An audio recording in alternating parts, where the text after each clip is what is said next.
Cleopatra, the Last Pharaoh. Part 5. Despite the author's coloring, it is clear here that Antonius took on a different role at Cleopatra's side than his predecessor Julius Caesar. With him, Cleopatra went to Rome and thus took a clear step towards integrating Egypt into the Roman world. With Antony, on the other hand, she emphasizes the eastern roots of her family and opposes Caesar's adopted son. Which brings us back to the point. The shift from integration to conflict not only ended fatally for the two protagonists in Alexandria, this marked the end of the Eastern empires.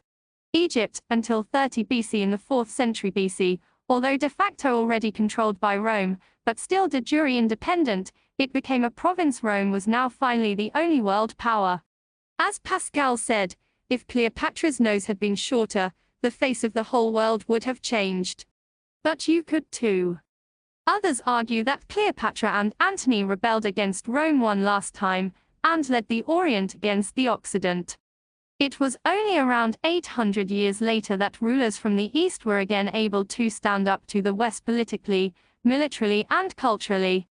But today we can still feel the aftermath of the old conflict, which is based on ignorance, negative propaganda and fundamental mistrust.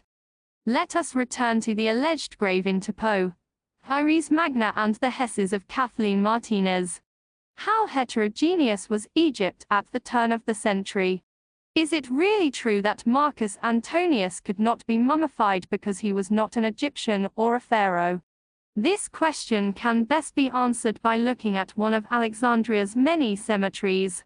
In the necropolis city of Gabbari, excavated by French archaeologists in recent years. 61 with 434 loculi and a total of 1,500 to 2,000 dead, three forms of burial are documented side by side, namely inhumations with and without mummification and cremation. The latter were not located in the loculi, but in small wall niches. What is striking, however, is the small number of only 8 niches, and around 20 so-called hydra vases that were used as ash urns in Alexandria. The Greek custom of burning played only a very minor role in Gabbari. Mummification is also documented in Roman times. Strabo already mentioned embalming sites in the early Augustan period, while this burial custom has not yet been proven in Ptolemaic Alexandria. So were Egyptians buried in Gabbari, as the mummification suggests? John Eve Emperor believes he can answer this question in the negative. His most important argument is the names on the walls of the 4 tombs, which are all Greek. Further evidence of the Greek origins of the deceased are the surviving images, primarily on lamps. They are also mainly borrowed from Greek mythology, only a few show Egyptian motifs. After all, cremation and inhumation are part of Greek burial customs. For an Egyptian, however, preserving the body's remains was a primary goal and cremation was therefore ruled out. According to Emperor, mummification in Gabbari seems to have been adopted by Greeks rather than, indicating the Egyptian origin of the dead. Marjorie Vennett came to the same conclusion, in her study of the Alexandrian necropolises. His fluidity between Greeks and Egyptians in Alexandria carries over into the city's cemeteries, where cultural distinction also collapses. Neither disposition of the dead, nor grave goods, nor topography helps discriminate ethnicity or cultural background. In Alexandria, mummification, traditionally an ancient Egyptian religious practice, seems also to have been practiced by wealthy people who would have considered themselves Greeks or Romans. Ancient authors accept that Alexander's body was embalmed, and according to Cassius Dio, both Antony and Cleopatra were mummied.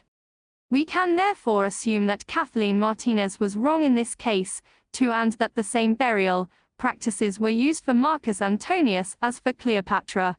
64 If we understand this couple as the embodiment of the Orient, which as we have seen is different from the couple Caesar and Cleopatra consciously placed themselves in opposition to Rome, the Egyptian burial practice is only logical for both. In addition, the extensive acculturation that had lasted 300 years around the turn of the century made it difficult to distinguish between the Greek and Egyptian populations. Even the approximately 300,000 Alexandrian Jews enjoyed great acceptance and tolerance in Ptolemaic times, which only changed after Egypt was incorporated into the Roman Empire. As the title of the Fourth International Demotist Conference in Chicago in 1990 promised, Egypt in Cleopatra's time offered life in a multicultural society with restrictions, for example in the political or legal areas, but also with many opportunities for members of the different ethnic groups. In this respect, Wolfgang Skuller's subtitle of his Cleopatra biography, Queen in Three Cultures, is difficult, as it suggests that there were clear demarcations between Egyptians, Greeks and Romans in her time. Finally, let us come to the question of how important it was that Cleopatra was a woman. Is it right when Spiegel author Eva Maria Spiegel considers it a sign of crisis when women get involved in politics?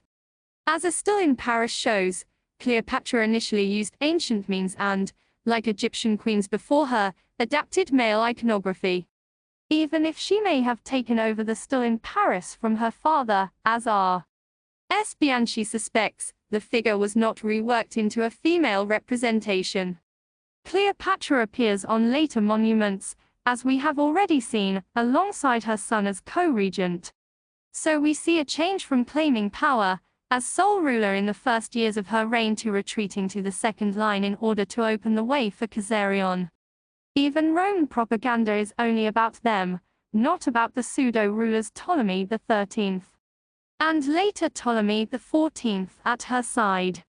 However, she was not popular. We have already seen with Cicero that he consciously avoided the name of the queen. Cassius Dio calls her with a disdainful undertone, woman or hetera. And then there is Horace and his fatale monstrum. No question, Cleopatra won and lost precisely because of her feminine arts, was desired and spurned because of them.